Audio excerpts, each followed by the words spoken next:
Nous sommes tous d'accord, Sidonie, tu n'es pas la bienvenue à Noël cette année. Cette phrase, prononcée par ma mère avec ce ton mielleux et condescendant qu'elle réserve à ses moments de cruauté pure, a résonné dans ma tête comme un glas funèbre. Elle s'imaginait sans doute que j'allais m'effondrer en larmes, que j'allais supplier à genoux pour obtenir une chaise pliante au bout de la table familiale, comme je l'avais pathétiquement fait toute ma vie d'adulte.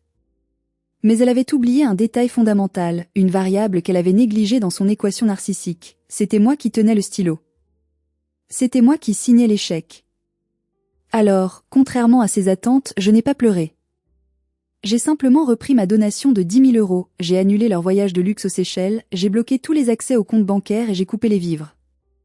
À midi, le jour du réveillon, mon téléphone s'est illuminé comme un sapin de Noël, vibrant des appels paniqués de ceux qui venaient de réaliser, bien trop tard, qu'ils avaient mordu la seule main qui les nourrissait depuis une décennie. Avant de plonger dans les détails de cette vengeance froide et méthodique, j'aimerais prendre un instant pour vous demander, d'où écoutez-vous cette histoire ? Êtes-vous installé confortablement à Paris, à Montréal, à Bruxelles, ou peut-être ailleurs dans le monde ? Et quelle heure est-il chez vous ? J'aime imaginer les fuseaux horaires que ma voix traverse. Partagez-le en commentaire, cela crée un lien entre nous. Tout a commencé le 20 décembre, une journée grise et glaciale, typique de l'hiver lyonnais. Je me trouvais dans l'une des caves à vin les plus prestigieuses de la presqu'île, un endroit feutré où l'air sent le chêne ancien, la poussière noble et l'argent. Je tenais entre mes mains une bouteille de Châteauneuf du Pape, un millésime 2015 particulièrement rare, affiché à 120 € l'unité. J'en avais sélectionné 6, alignés précautionneusement sur le comptoir en acajou. Ce n'était pas un achat pour moi. Je préfère le thé. C'était une commande impérative et spécifique de ma mère, Bérangère. La veille, elle m'avait appelé, non pas pour prendre de mes nouvelles, mais pour me dicter ses exigences logistiques. Assure-toi que ce soit le 2015, Sidonie, avait-elle insisté. Le 2016 manque de corps et Amaury, le fiancé de ta sœur, a un palais très fin. Il ne boit pas de la piquette. Je passais mon doigt ganté de cuir sur l'étiquette poussiéreuse, vérifiant l'année pour la 3e fois, quand mon téléphone a vibré lourdement dans la poche de mon manteau en laine. Une notification de message vocal. C'était elle. J'ai porté l'appareil à mon oreille, m'attendant à la routine habituelle, un ajout de dernière minute à la liste de courses gargantuesques qu'elle m'avait envoyée par email. Foie gras du Périgord, truffes blanches d'Alba, saumon sauvage d'Écosse. La liste d'une reine, financée par le salaire d'une experte comptable. Mais ce n'était pas une liste de courses. Dès les premiers mots, j'ai senti l'atmosphère changer. La voix de Bérangère a résonné, étrangement calme, trop polie, enrobée de cette fausse douceur qu'elle utilise lorsqu'elle ment à ses amis du bridge sur notre situation financière réelle. Sidonie, ma chérie. Écoute, ton père et moi avons longuement discuté avec Fauve hier soir. Comme Amaury sera présent cette année pour la toute première fois au manoir, nous voulons que tout soit absolument parfait.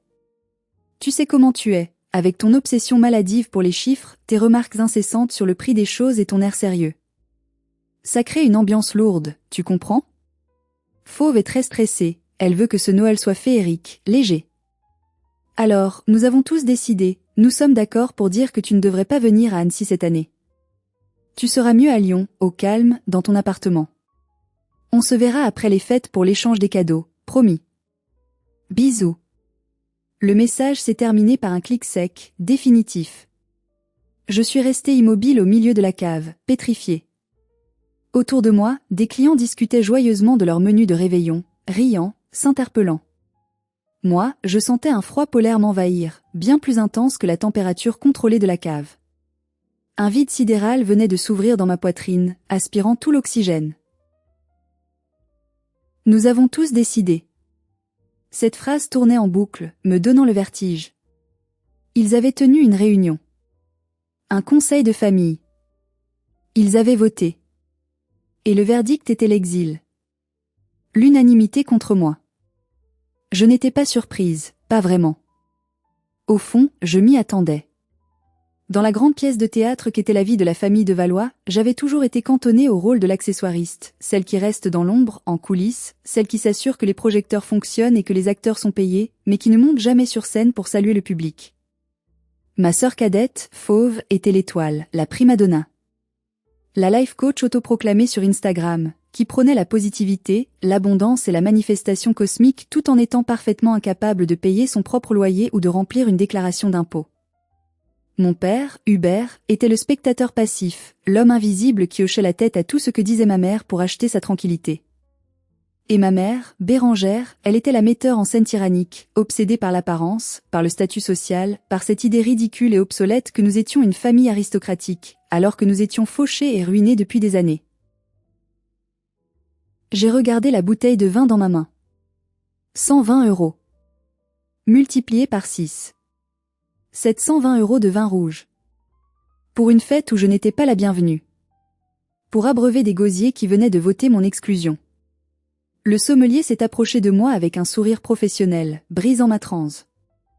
Mademoiselle ? Je vous les mets en caisse ? C'est un excellent choix pour un gibier. J'ai levé les yeux vers lui. Mon visage devait être d'une pâleur mortelle, vidé de son sang, mais ma voix, quand elle est sortie, était aussi tranchante et froide qu'une lame de guillotine. C'est mon métier qui veut ça. Je suis expert comptable et commissaire aux comptes. Je ne gère pas des émotions floues, je gère des faits bruts. Et le fait était simple, le contrat social venait d'être rompu unilatéralement. Non, merci, ai-je répondu calmement, en reposant la bouteille sur l'étagère en chêne avec une précision chirurgicale. Il y a eu un changement de programme inattendu. Je n'ai plus personne à impressionner ce soir. Je suis sortie de la boutique sans me retourner, le tintement de la clochette de la porte résonnant derrière moi comme le signal de départ d'une guerre que je n'avais pas déclenchée, mais que j'allais terminer. Je laissais derrière moi le vin, les fêtes et la dernière once de pitié que j'avais pour ma famille. Ils voulaient un Noël sans moi ? Un Noël épuré de ma présence gênante ? Ils allaient l'avoir. Mais dans leur arrogance, ils avaient oublié une vérité économique de base. Noël coûte cher.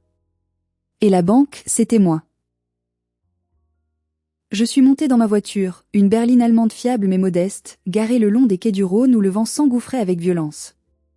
Il commençait à neiger, de gros flocons humides et lourds qui fondaient instantanément sur le pare-brise, triste et gris, à l'image de mes espoirs de réconciliation. J'ai démarré le moteur, laissant le chauffage réchauffer mes mains engourdies, mais le froid intérieur persistait.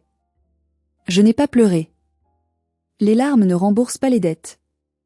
Les larmes ne paient pas les factures d'électricité.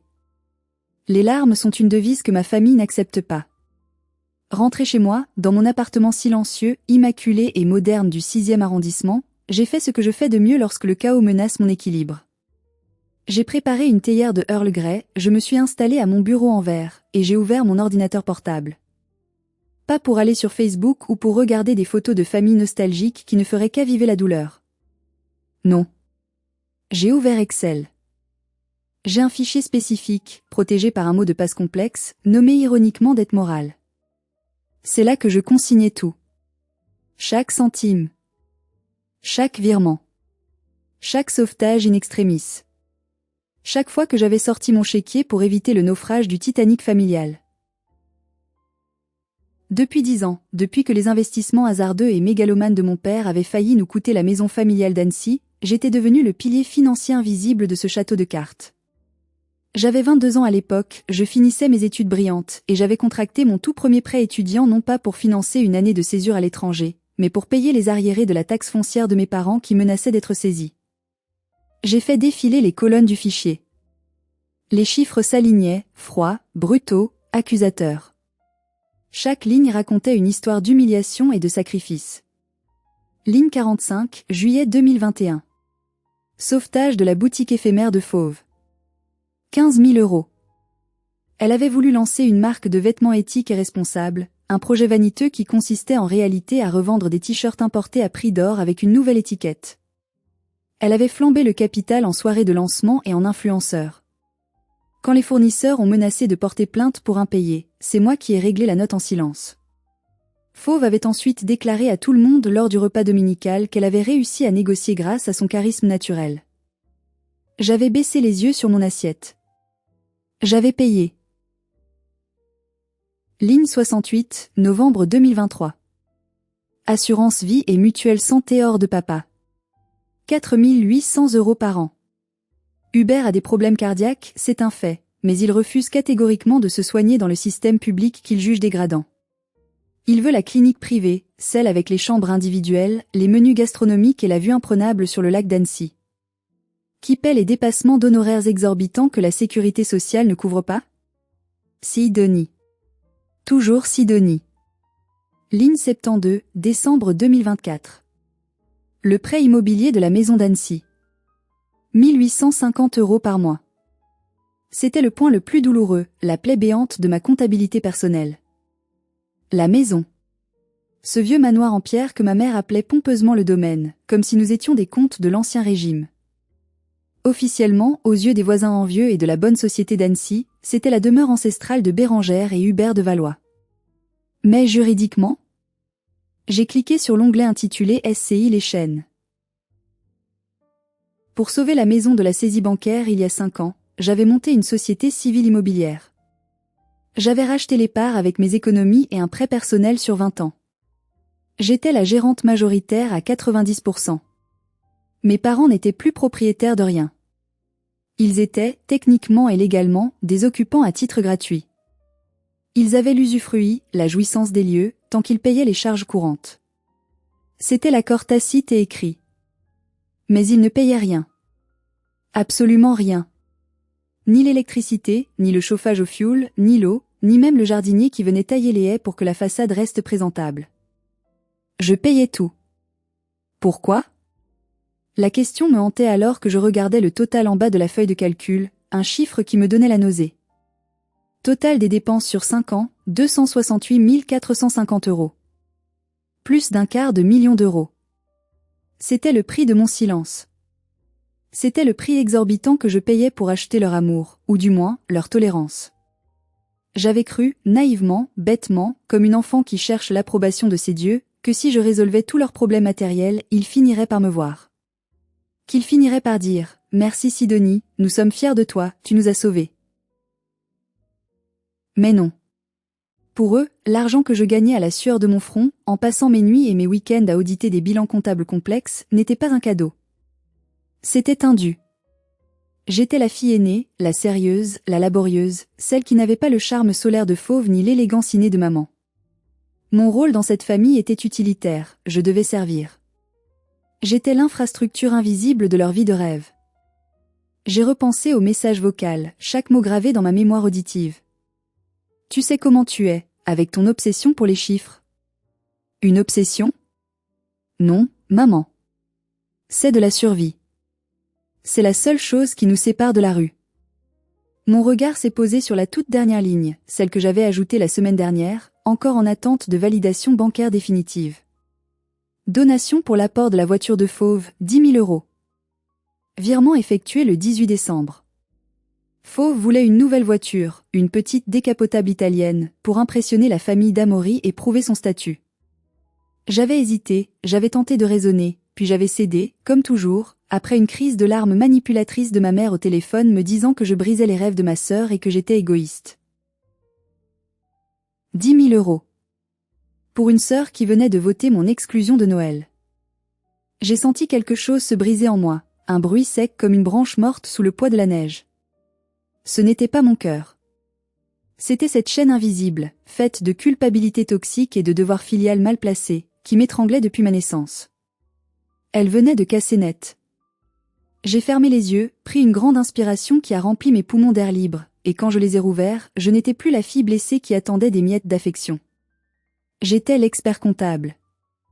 Et je m'apprêtais à clôturer le bilan le plus sanglant et le plus définitif de l'histoire de notre famille. Le lendemain matin, le 21 décembre, mon téléphone a vibré sur la table de chevet. C'était Fauve. Je n'avais pas encore répondu au message vocal de ma mère. Je n'avais prévenu personne que j'avais entendu le verdict, ni que j'avais décidé d'accepter mon sort. Pour eux, j'étais encore la vache à lait docile, ignorante de leur mépris, prête à être traite une fois de plus avant d'être renvoyée à l'étable. J'ai regardé l'écran illuminé. Un message WhatsApp orné d'émojis cœur et étoiles. Coucou ma chérie. Dis, tu as bien fait le virement pour le traiteur? Le chef Bernard s'impatiente pour l'acompte des extras. Et n'oublie pas, Amaury adore les orchidées blanches, maman dit que tu devrais en commander 3 douzaines pour le grand salon. Bisous. L'audace était stupéfiante, presque admirable dans sa perversité. Elle me chassait de la fête, elle m'interdisait l'entrée de la maison que je payais, mais elle voulait que je paie pour les fleurs qui décoraient mon absence. Elle voulait que je finance le décor de sa propre mise en scène. J'ai décidé de jouer le jeu une dernière fois. J'avais besoin d'une confirmation, d'une preuve absolue que je ne faisais pas erreur. J'ai appuyé sur le bouton d'appel vidéo, puis j'ai basculé en appel vocal simple. Fauve a décroché à la deuxième sonnerie. Allô? Sidonie? Sa voix était essoufflée, un peu distraite, comme si je la dérangeais en pleine séance de manucure. Salut Fauve, dis-je d'une voix neutre, maîtrisée, professionnelle. Je voulais juste confirmer pour les fleurs. Tu les veux livrer le 24 au matin ou le 23 au soir? Oh, le 24 au matin, c'est parfait. S'exclama-t-elle avec un enthousiasme surjoué. Tu es un amour, vraiment. Attends, je pose le téléphone 2 secondes, je cherche mon chargeur, je n'ai plus de batterie, je suis à 2%. J'ai entendu un bruit de frottement distinct, comme si on posait le téléphone sur une surface dure, probablement la table basse en marbre du salon. Elle n'avait pas coupé le micro. Elle avait juste mis le haut-parleur et s'était éloignée de quelques pas vers une prise murale. C'est là que je les ai entendus. La technologie, ironiquement, allait être leur perte. La voix de ma mère, Bérangère, résonnait clairement dans la pièce là-bas, à Annecy, avec cette acoustique particulière des hauts plafonds du manoir. C'est elle? Elle a payé? Demandait ma mère, sa voix teintée d'avidité. Oui, elle gère les fleurs et le traiteur, répondit Fauve en riant, un rire léger et cruel. Je t'avais dit qu'elle le ferait. Elle est tellement désespérée d'avoir notre approbation qu'elle paierait pour se faire insulter en face. Elle n'a aucune colonne vertébrale. Un rire partagé. Un rire complice entre une mère et sa fille, un son qui m'a glacé le sang. Tant mieux, ajouta ma mère avec un soupir de soulagement. Franchement, heureusement qu'elle ne vient pas cette année. Tu imagines sa tête d'enterrement à côté d'Amaury? Elle aurait porté ses vieux tailleurs gris démodés, elle aurait regardé les prix des cadeaux et elle aurait fini par demander à Amaury combien coûte sa montre ou s'il place son argent en Suisse. Elle nous fait honte, Fauve. Elle est vulgaire avec son argent. Elle croit que payer lui donne le droit d'exister parmi nous. Vulgaire. Le mot a claqué comme un fouet dans le silence de mon appartement lyonnais. Moi, qui travaillais 70 heures par semaine pour maintenir leur illusion de richesse aristocratique, j'étais vulgaire. Eux, qui vivaient comme des parasites sur mon dos, qui mentaient, qui trichaient, qui volaient presque, étaient distingués. C'était le monde à l'envers. Ne t'inquiète pas, maman, continua Fauve, sa voix s'éloignant un peu puis revenant. Une fois que j'aurai la voiture et que le mariage sera payé l'été prochain, on n'aura plus besoin d'elle autant. Amaury est riche, sa famille possède des vignobles. On pourra doucement l'écarter pour de bon, couper les ponts progressivement. Elle ne servira plus à rien. Chut, reprends le téléphone, elle pourrait t'entendre, chuchota ma mère, soudain prudente. Fauve revint sur la ligne, la voix mielleuse, transformée instantanément. Allô? Sidonie? Tu es toujours là? Désolée, je ne trouvais pas mon câble dans ce bazar. Alors, pour les orchidées, tu disais. Ma main tremblait, non pas de peur, ni de tristesse, mais d'une rage froide, pure, cristalline. Une rage ancienne qui remontait à l'enfance. Oui, je suis là, Fauve, dis-je doucement, si doucement qu'elle a dû tendre l'oreille. J'ai bien noté. Orchidée blanche. 3 douzaines. Je m'en occupe. Compte sur moi. Génial. Merci sœurette. T'es la meilleure. J'ai raccroché. Je me suis assise sur mon canapé en cuir italien, fixant le mur blanc de mon salon. J'avais ma réponse. Ce n'était pas juste une exclusion de Noël, un caprice passager. C'était une exploitation systémique, préméditée. Il m'utilisait comme une ressource naturelle, un gisement à exploiter jusqu'à épuisement. Il se moquait de moi dans mon dos. Et pire, il planifiait froidement de me jeter comme un vieux Kleenex usagé dès qu'ils auraient trouvé un nouvel hôte à parasiter, Amaury. Mettez-vous à ma place un instant, je vous en prie. Si vous entendiez votre propre mère et votre sœur dire qu'elles vous utilisent pour votre argent, qu'elles ont honte de vous et qu'elles planifient de vous jeter après avoir pris vos dernières économies, que feriez-vous? Continueriez-vous à payer par devoir familial, pour maintenir la paix? Ou brûleriez-vous tout? Dites-moi dans les commentaires ce que vous auriez fait à ce moment précis. Quelle aurait été votre réaction? Moi, j'ai choisi l'option nucléaire. J'ai pris mon téléphone professionnel, celui que j'utilise pour négocier avec les banquiers et les auditeurs fiscaux. J'ai ouvert mon agenda. Et j'ai commencé la procédure de liquidation totale et définitive de ma propre famille.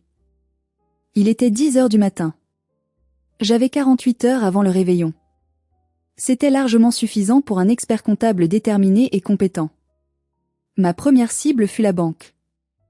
Je suis client de gestion de fortune, non pas parce que je suis personnellement richissime, mais parce que je gère les flux financiers complexes de mes clients d'affaires et que ma solvabilité est impeccable. J'ai un conseiller dédié, Monsieur Lambert, un homme efficace qui ne pose jamais de questions superflues. J'ai composé son numéro direct. Bonjour, Monsieur Lambert. C'est Sidonie Valois. J'ai un souci urgent avec un virement récent. Celui de 10 000 € vers le compte de Madame Fauve Valois, effectué le 18. Bonjour Mademoiselle Valois. Je vois l'opération. Elle est en cours de traitement interbancaire, les fonds devraient être crédités demain matin sur le compte bénéficiaire. Il faut l'annuler. Immédiatement. C'est une erreur critique. Je soupçonne une tentative d'extorsion émotionnelle et un abus de confiance. Je fais opposition formelle. Monsieur Lambert, habitué à ma rigueur professionnelle, a perçu la gravité dans ma voix. Il n'a pas cherché à comprendre les détails sordides. Très bien. Je lance la procédure de rappel de fonds. Je gèle aussi la carte Gold supplémentaire attachée à votre compte? Celle au nom de Fauve Valois? Oui. Bloquez-la. Et mettez le plafond de retrait et de paiement à 0 €. Motif, perte de confiance et suspicion d'utilisation frauduleuse. C'est noté, c'est fait à l'instant. Autre chose? Non, merci Monsieur Lambert. Joyeuse fête. Premier coup porté. Fauve allait se retrouver sans apport pour sa voiture de rêve et, plus immédiatement, sans aucun moyen de paiement pour ses virées shopping de dernière minute. Elle allait découvrir la réalité du rejet de carte bancaire. Ensuite, le traiteur. Monsieur Bernard est un artisan local réputé à Annecy, un homme qui travaille des produits nobles. Il me connaît bien, c'est moi qui signe les chèques depuis 5 ans pour les fêtes de Pâques, les anniversaires fastueux de maman et les Noëls grandioses. Monsieur Bernard? C'est Sidonie Valois.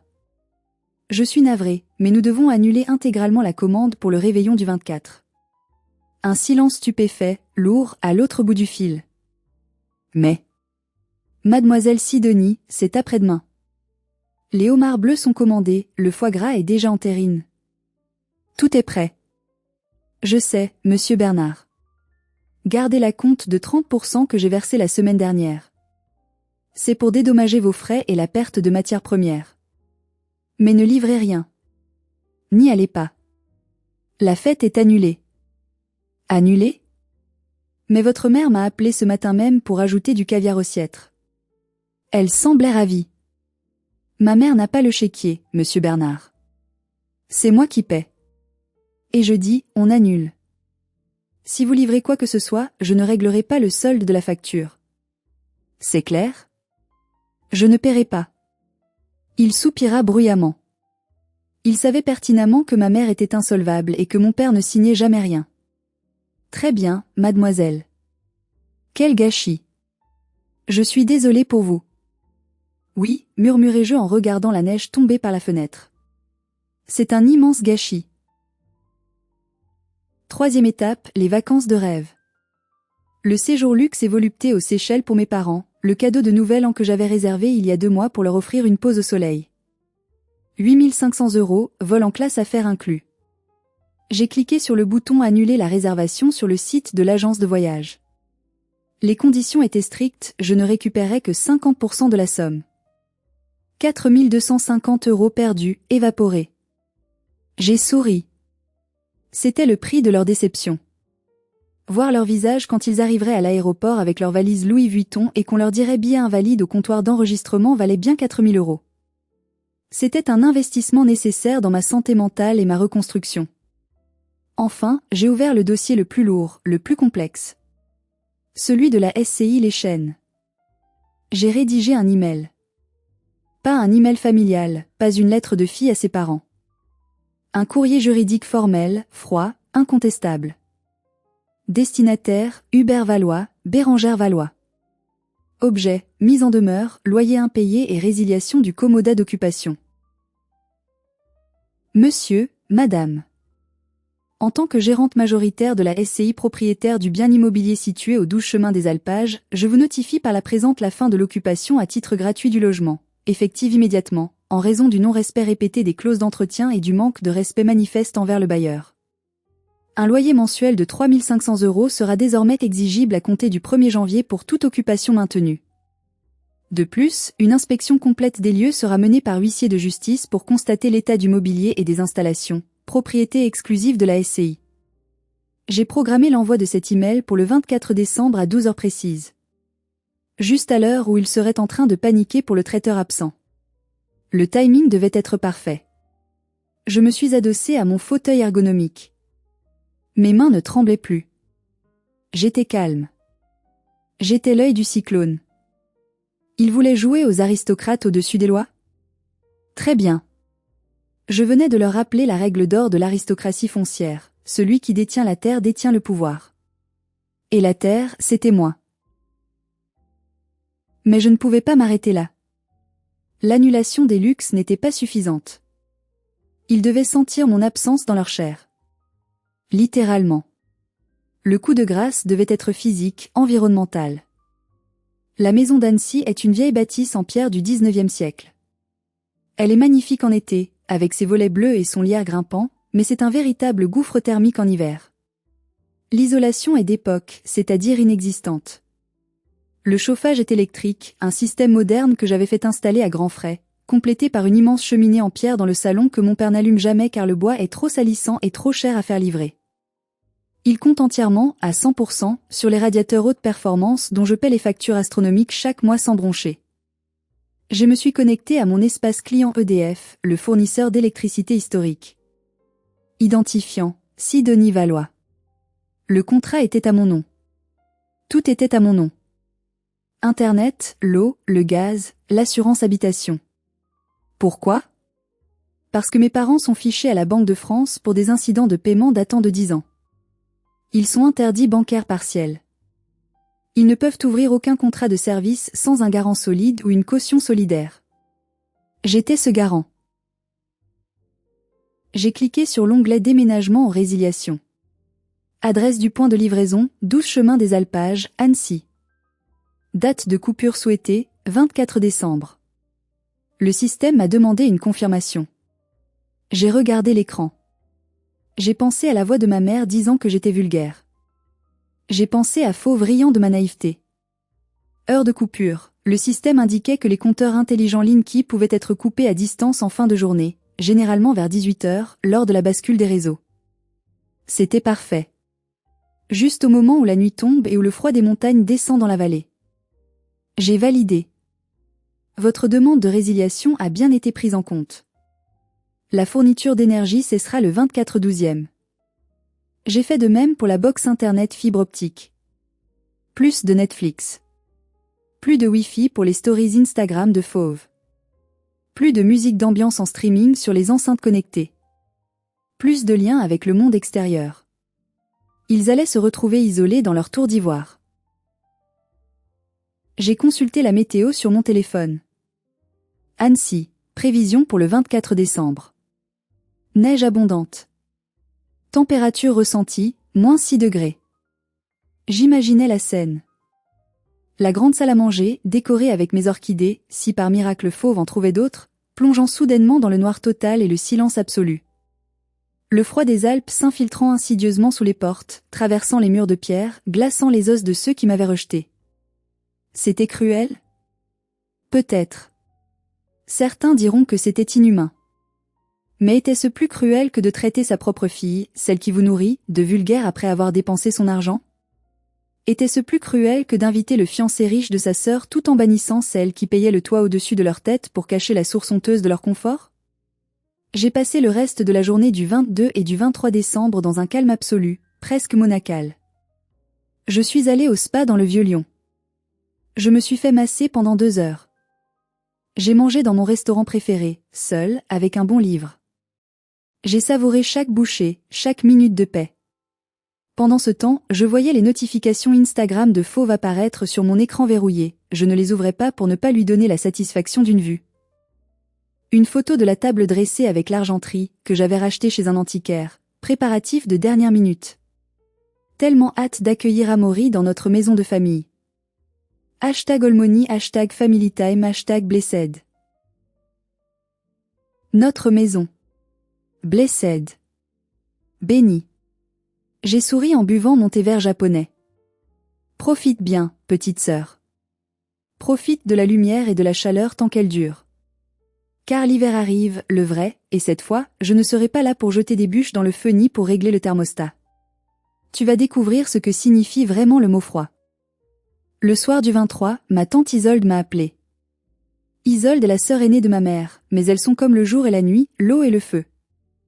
Isolde est riche, vraiment riche, veuve d'un industriel suisse, mais elle vit dans un petit chalet en bois, s'habille de pull en laine tricoté main et déteste l'hypocrisie par-dessus tout. C'est la seule personne de ma famille qui m'a toujours traité avec respect, qui m'a toujours offert des livres plutôt que des conseils de régime. Sidonie, dit-elle de sa voix grave et rocailleuse, marquée par des années de tabac. Ta mère vient de m'appeler pour m'inviter demain. J'ai refusé, bien sûr. Je préfère passer Noël avec mes chats qu'avec son ego. Mais tu dois savoir quelque chose. Quoi donc, tante Isolde ? Demandai-je, intriguée. Elle raconte à tout le monde que tu es, en cure de désintoxication. J'ai failli recracher mon thé sur mon livre. Pardon ? J'ai cru avoir mal entendu. Oui, tu as bien entendu. Elle a dit à Amaury, et probablement à tous les commerçants du quartier, que tu avais des problèmes nerveux graves et des soucis d'addiction au travail et aux médicaments, et qu'il t'avait envoyé de toute urgence dans une clinique privée très discrète en Suisse pour te reposer. C'est leur excuse officielle pour ton absence. Ils jouent les parents martyrs et dévoués qui soignent leurs filles fragiles. J'ai éclaté de rire. Un rire nerveux, sec, sans joie. Une cure de désintoxication. C'est brillant, dans un sens pervers. Ils me pathologisent pour cacher leur cruauté. Ils transforment mon exclusion en acte de charité de leur part. C'est du génie machiavélique. Qu'est-ce que tu vas faire, ma grande ? Demanda Isolde, inquiète. Tu vas laisser passer ça ? Tu vas les laisser salir ta réputation professionnelle ? Non, tante Isolde, répondis-je avec une détermination nouvelle. Je ne vais pas laisser passer. En fait, je viens de leur prescrire le traitement de choc. Ils veulent une fille malade ? Ils vont avoir une fille chirurgicale. Attends demain. Garde ton téléphone allumé, tu vas adorer la suite. Le 24 décembre est arrivé avec un ciel grisacier, lourd de menaces. À Lyon, la ville s'agitait joyeusement pour les derniers préparatifs. Les gens couraient avec des paquets cadeaux. À Annecy, le drame commençait à se nouer. Il était 11h30. J'étais chez moi, en pyjama de soie, en train de préparer des blinis maison pour mon propre réveillon solitaire au saumon fumé. Mon téléphone, posé sur le plan de travail en granit, s'est allumé. Un appel de maman. Je n'ai pas répondu. J'ai continué à fouetter ma patte. 1 minute plus tard. 2e appel. Puis 3e. Puis un message de Fauve écrit en majuscule. C'est une blague ? Bernard le traiteur vient d'appeler. Il dit que tu as tout annulé. Il ne vient pas. Maman est en train de faire une crise de nerfs dans le salon. Rappelle tout de suite. Je me suis versé un jus d'orange frais. J'ai imaginé la scène avec délectation. Bérangère, parfaitement maquillée, coiffée, courant dans la cuisine vide, ouvrant le grand réfrigérateur américain pour réaliser qu'il n'y avait rien à servir à part peut-être des pots de moutarde et des boîtes de conserve oubliées. Pas de homard. Pas de dinde. Pas de bûches glacées. 11h45, nouveau message de Fauve, plus paniqué, ma carte ne marche pas. Je suis chez le fleuriste pour essayer de rattraper le coup et acheter des centres de table, et ça me met paiement refusé. Contactez la banque. Débloque ça immédiatement Sidonie. Amaury arrive dans 4 heures. On n'a rien à manger. On va avoir l'air de quoi ? J'ai continué à ignorer. Le silence est une réponse. Le silence est l'arme la plus bruyante qui soit. À 12h01, l'email programmé la veille est parti. La notification de mise en demeure et d'expulsion de la SCI. Je savais que mon père avait ses alertes email activées sur son téléphone pour suivre ses mauvais investissements boursiers. 12h10, le téléphone de mon père m'appelle. C'est un événement rare. Hubert n'appelle jamais. Il a peur des confrontations, il fuit les conflits comme la peste. J'ai laissé sonner jusqu'à la messagerie. Message vocal d'Hubert, voix tremblante, souffle court, Sidonie. On vient de recevoir un mail. De la SCI. De toi? Je ne comprends pas. Ils disent qu'on doit payer un loyer? Qu'on doit partir? C'est une erreur de la banque ou du logiciel, n'est-ce pas? Rappelle-nous, ta mère est en train de pleurer sur le canapé, elle ne peut pas respirer. C'est Noël, Sidonie. Il ne comprenait toujours pas. Il pensait que c'était une erreur administrative, un bug informatique. Ils ne pouvaient pas concevoir, dans leur arrogance, que la petite Sidonie, la docile Sidonie, ait pu appuyer sur le bouton rouge nucléaire. Finalement, à 13h, j'ai décidé d'envoyer un seul et unique message sur le groupe WhatsApp familial nommé La Famille Bonheur. Quelle ironie mordante. J'ai écrit calmement, il n'y a pas d'erreur. Vous m'avez dit que j'étais vulgaire avec mon argent. Que je vous faisais honte. Que je n'étais pas la bienvenue. J'ai donc respecté votre décision et retiré ma présence, ainsi que tout ce qui vient avec. Ma vulgarité a payé votre maison, votre nourriture, vos vacances et vos caprices pendant 10 ans. Puisque je suis en cure de désintoxication, merci pour l'alibi créatif, maman, je ne peux malheureusement pas gérer vos factures ni vos problèmes. Les patients en clinique n'ont pas accès à leur compte bancaire. Débrouillez-vous comme la famille aristocratique et indépendante que vous prétendez être. Joyeux Noël. Puis j'ai quitté le groupe. J'ai vu les appels se multiplier instantanément. 20, 30 appels. Le téléphone vibrait tellement qu'il avançait tout seul sur la table. Fauve m'a envoyé un SMS individuel plein de haine. Tu es un monstre. Tu vas gâcher ma vie. Amaury va voir qu'on est nul. Je te déteste. Tu es jalouse de mon bonheur. Je n'ai rien ressenti. Pas de culpabilité. Juste une légère fatigue, comme après une longue séance de sport. Tu ne me détestes pas, Fauve, ai-je dit à voix haute dans ma cuisine vide. Tu détestes être pauvre. Et tu viens juste de découvrir à quoi ça ressemble vraiment. L'après-midi s'est étiré. Je savais que le pire restait à venir. La nuit allait tomber tôt sur les montagnes. Et avec elle, le froid. 18h, la nuit était tombée sur les Alpes, une nuit d'encre sans lune. Il faisait moins 4 degrés dehors et le vent soufflait en rafale. Selon mon application EDF que je consultais régulièrement, la coupure avait été effective à 17h45 précise. Le graphique de consommation était tombé à 0. Plat. Mort. À Annecy, Amaury de Montmirail, le fiancé de Fauve, venait de garer sa Porsche Cayenne devant le portail en fer forgé du manoir. C'est un homme bien élevé, issu d'une véritable vieille famille de vignerons bordelais, pas des imitateurs comme nous. Il venait pour la première fois rencontrer ses beaux-parents. Ce que je vais vous raconter maintenant, je le sais parce que tante Isolde me l'a rapporté plus tard, elle a ses sources chez les voisins qui épiaient derrière leur rideau, et Amaury lui-même m'a envoyé un message le lendemain pour clarifier les choses. Amaury a sonné à l'interphone vidéo. Pas de réponse. L'écran est resté noir. Pas de lumière aux fenêtres. Le manoir était une masse sombre et menaçante sous la neige, ressemblant plus à une maison hantée qu'à un foyer festif. Il a dû appeler Fauve sur son portable. Fauve est venu ouvrir le portail manuellement, en tirant de toutes ses forces sur les lourds battants de fer, car le moteur électrique était hors service.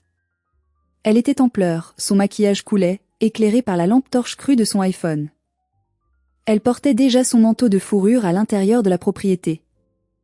« Qu'est-ce qui se passe ?» a demandé Amaury en descendant de voiture. « Une panne de secteur général ?»« C'est Sidonie !» a hurlé Fauve, perdant tout contrôle, toute façade de sophistication. « Cette sorcière a tout coupé. Elle est folle. Elle veut nous tuer. » Ils sont entrés. La maison était déjà glaciale. Sans électricité, les radiateurs étaient des blocs de métal inutiles.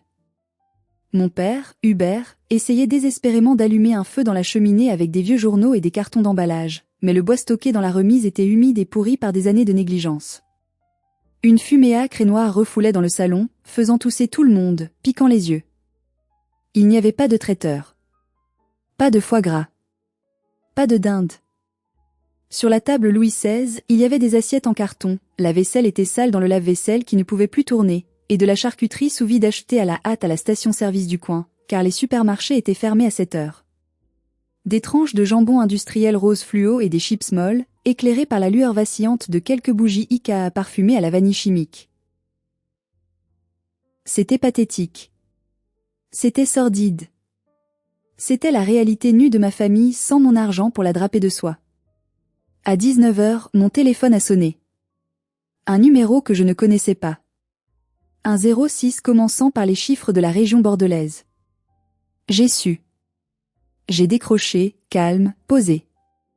Allô? Sidonie? C'est Amaury. Sa voix était calme, mais tendue, vibrante d'une colère contenue. Bonsoir Amaury. Joyeux Noël. Sidonie, ta mère est hystérique. Elle est en train de hurler dans le salon. Elle dit que tu veux les tuer de froid. Il fait 12 degrés dans la maison et ça baisse. Ton père tremble de tous ses membres. Est-ce que c'est vrai que tu as coupé le courant? Est-ce que tu es responsable de ça?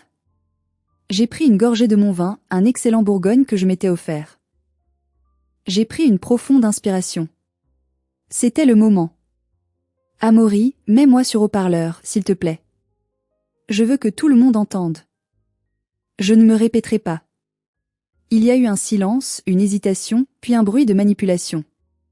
Tu es sur haut-parleur, dit-il sèchement. Bonsoir maman, bonsoir papa, bonsoir Fauve, dis-je, ma voix résonnant dans le salon glacial et enfumé à 150 km de là. Tu es une criminelle. Hurla ma mère immédiatement. Sa voix était déformée par la rage et le froid. On gèle. Remets le courant tout de suite. Tu vas aller en prison pour ça. Je ne peux pas, maman, répondis-je doucement, avec une ironie glaciale. Je suis en cure de désintoxication, tu te souviens? C'est ce que tu as dit à Amaury pour expliquer mon absence. Les drogués ne paient pas les factures EDF. Je suis sous sédatif, là. Silence. Un silence lourd, épais, gênant. Amaury a dû se tourner vers Bérangère, cherchant une explication dans ses yeux fuyants. Vous m'avez menti, demanda Amaury, sa voix montant d'un cran. Elle n'est pas malade? Elle n'est pas en clinique? Non, Amaury, coupai-je avant que ma mère ne puisse inventer un autre mensonge. Je suis chez moi, à Lyon, en parfaite santé physique et mentale. J'ai coupé le courant parce que c'est mon contrat, à mon nom. J'ai coupé les vivres parce que c'est mon argent, gagné par mon travail. Et j'ai annulé le traiteur parce que c'était ma commande. Cette famille vit à mes crochets depuis 10 ans. Ils m'ont désinvité parce que je suis vulgaire. Ils t'ont invité toi parce que tu es leur nouvelle cible financière. Alors j'ai emporté ma vulgarité et mon chéquier avec moi. J'ai entendu Fauve sangloter bruyamment. Amaury, ne l'écoute pas, s'il te plaît. Elle est jalouse de nous. Elle veut nous détruire parce qu'elle est seule et aigrie. Jalouse? J'ai ri, un rire franc cette fois. Fauve, ta voiture? C'est moi qui payais l'apport. Ton entreprise? C'est moi qui ai épongé les dettes. Maman, tes vacances? C'est moi. Cette maison où vous vous tenez? Elle appartient à ma société. Vous êtes des squatteurs dans un château que vous ne pouvez même pas chauffer. Vous n'avez rien. Tout ce que vous avez, c'est ce que je vous ai donné. Et le robinet est fermé. Puis, je me suis adressée directement à Amaury, changeant de ton pour devenir sérieuse, presque compatissante. Amaury, tu sembles être un homme bien. Fuis. Fuis maintenant. Si tu restes, tu n'épouseras pas une femme, tu épouseras une dette. Tu épouseras un puits sans fond de narcissisme, de mensonges et de besoins financiers. Ils vont te vider comme ils m'ont vidé. C'est mon cadeau de Noël pour toi, la vérité brute. Fais en ce que tu veux. J'ai raccroché sans attendre de réponse. 10 minutes plus tard, j'ai reçu un SMS d'Amaury, je suis parti. J'ai emmené mon chien. Merci, Sidonie. Et désolé pour tout ça. Courage. C'était fini. Le château de cartes s'était effondré sous son propre poids. Le lendemain, jour de Noël, n'a pas apporté de paix, mais une guerre juridique éclair. Je savais que ma mère, acculée, serait dangereuse. Elle essaierait de vendre ce qui restait de valeur dans la maison pour survivre quelques semaines de plus. J'avais prévenu mon avocate, maître Valérie, dès le 23 décembre. À 9 heures du matin le 25, alors que la plupart des gens ouvraient leurs cadeaux, un huissier de justice, que j'avais dû payer double pour travailler un jour férié, s'est présenté au portail du manoir. Mes parents, transis de froid après une nuit passée sous des couvertures de laine et des manteaux, lui ont ouvert, pensant probablement que c'était un technicien EDF venu rétablir le courant. Non. C'était la loi. L'huissier leur a remis en main propre la lettre officielle de révocation du droit d'usage. Il a ensuite procédé immédiatement à l'inventaire des meubles. Pourquoi? Parce que tante Isolde m'avait prévenu. Ta mère va essayer de vendre les meubles anciens, la commode Louis XV et le lustre en cristal, pour avoir du cash rapide. Or, selon le testament de mon grand-père et les statuts de la SCI, les meubles sont liés à la maison. Ils appartiennent à la société. Ils sont à moi. Ma mère a essayé de bloquer l'entrée du salon à l'huissier, hurlant comme une forcenée. C'est ma maison. C'est ma commode. Vous n'avez pas le droit. Sortez. L'huissier, impassible, a sorti l'acte de propriété et le jugement. Non, madame. C'est la propriété de la SCI Les Chênes. Toute tentative de vente, de déplacement ou de dégradation sera poursuivie au pénal pour vol et abus de confiance. Veuillez vous écarter. Fauve, les yeux gonflés, le mascara coulé, a regardé la scène sans bouger, assise sur une chaise, enveloppée dans une couette. Elle venait de perdre son fiancé riche, sa future voiture, son statut social, et maintenant, elle voyait les derniers vestiges de sa vie de princesse être catalogués et étiquetés par un homme de loi froid et méthodique. Elle réalisait que son royaume était fait de vent. Dans les jours qui ont suivi, la réalité les a frappés de plein fouet, sans amortisseur. Sans mon argent, ils ne pouvaient pas remettre l'électricité, il fallait payer les frais de réouverture et une caution énorme de 2000 € vu leur historique bancaire. Sans mon argent, ils ne pouvaient pas payer le loyer de 3500 € que je demandais désormais pour janvier. Le 2 janvier, ils ont capitulé. Mon père m'a envoyé un email, court, vaincu, probablement écrit depuis la médiathèque municipale car il n'avait plus internet. Nous partons. Nous ne pouvons pas payer. Laisse-nous juste prendre nos vêtements et nos affaires personnelles. Nous n'avons nulle part où aller. J'ai accepté. J'ai même payé le déménagement, directement à l'entreprise, pas d'argent liquide pour eux, vers un petit appartement étroit en banlieue éloignée d'Annecy, un logement social que j'ai aidé à débloquer via mes contacts. Quelque chose qui correspondait à leur vraie retraite et à leur vraie vie. C'était ma dernière charité, mon dernier acte de fille avant de devenir une étrangère. Un mois plus tard. J'ai mis la maison en vente le 15 janvier. Elle s'est vendue en 3 semaines. Le marché de l'immobilier de luxe à Annecy se porte bien, et la vue sur le lac est inestimable. Avec l'argent de la vente, après avoir remboursé le crédit restant, j'ai récupéré ma mise, plus une belle plus-value substantielle. J'ai réinvesti cet argent dans mon cabinet comptable pour l'agrandir et je me suis offert ce voyage aux Seychelles. Seul. Et c'était paradisiaque. Lire un livre sur la plage sans que mon téléphone ne sonne pour une demande d'argent était le plus grand luxe que j'ai jamais connu. Fauve a dû trouver un travail. Un vrai travail. Elle est vendeuse dans une boutique de prêt-à-porter dans une zone commerciale. Elle a arrêté le life coaching. Il est difficile de vendre du rêve et de l'abondance sur Instagram quand on prend le bus pour aller travailler et qu'on vit dans un HLM. Son fiancé ne l'a jamais rappelé. Mes parents vivent leur petite vie aigre, racontant à qui veut l'entendre au club du 3e âge que leur fille aînée les a spoliés, qu'elle est une sorcière ingrate qui a volé leur maison. Mais personne ne les écoute vraiment. Les gens d'Annecy ne sont pas dupes. Ils voient bien qu'ils n'ont plus rien, et dans ce milieu, quand on n'a plus d'argent, on n'a plus d'amis. Ils sont devenus ce qu'ils méprisaient le plus, des gens ordinaires. Aujourd'hui, 1 an plus tard, je suis assise sur ma terrasse à Lyon.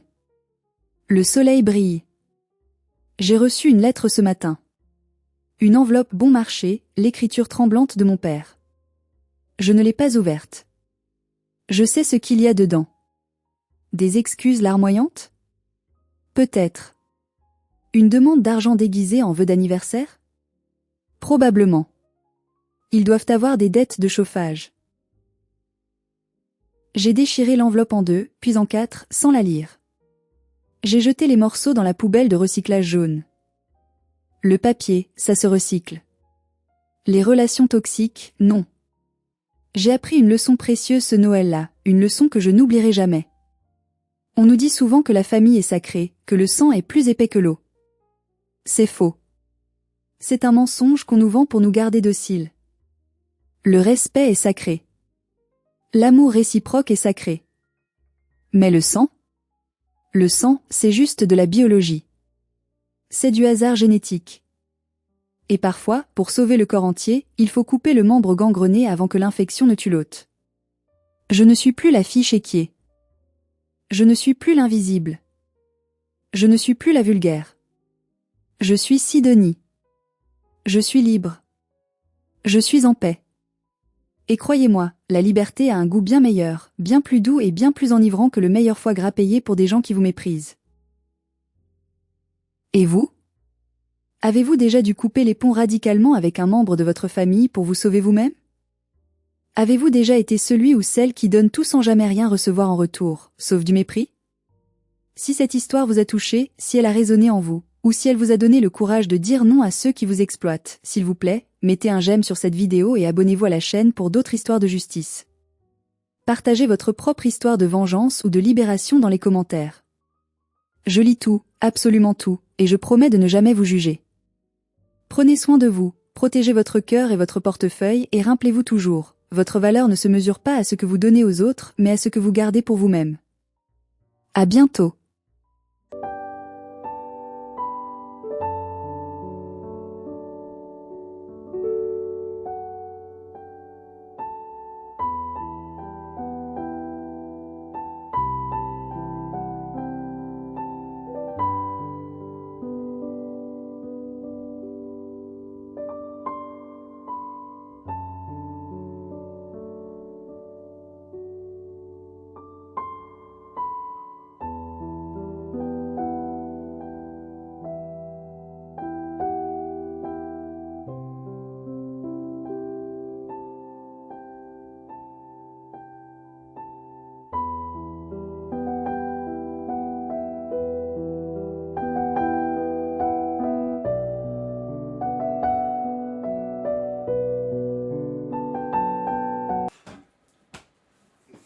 Alright, water bottle. Why are you over there? Why are you over here?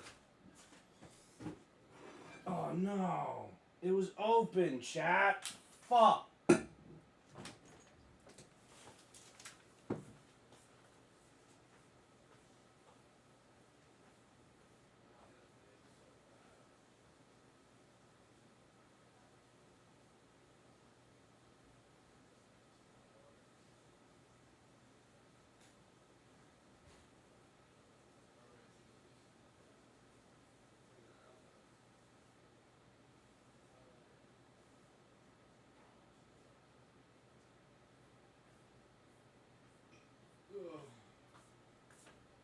Oh no, dude. It went all the way over here. Oh no. It was a whole fucking water bottle. You're shitting me.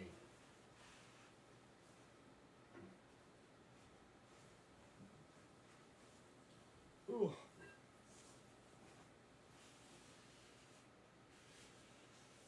Is that it? Thank God, okay. Okay. Thank God it went down the fucking this way and not into my like TV set. Thank God. Ooh.